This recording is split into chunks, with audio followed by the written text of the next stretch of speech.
This is the Lone Crater YouTube. We hope this video helps. In this video, I will explain how to add a domain in Zoho. First, log into your Zoho Mail account with administrator privileges.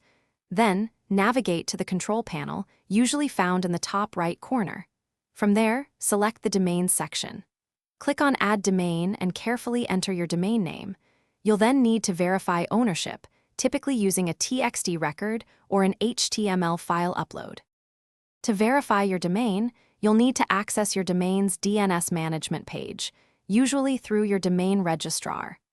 Add a new TXT record using the specific value Zoho provides.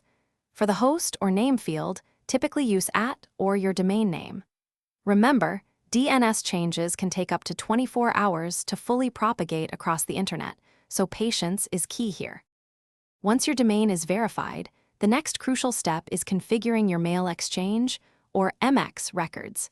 First, delete any existing MX records for your domain to avoid conflicts.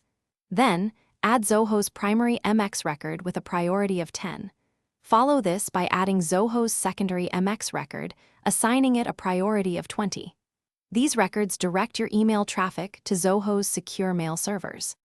After configuring your MX records, return to your Zoho control panel to check the domain status. It should now show as verified and active.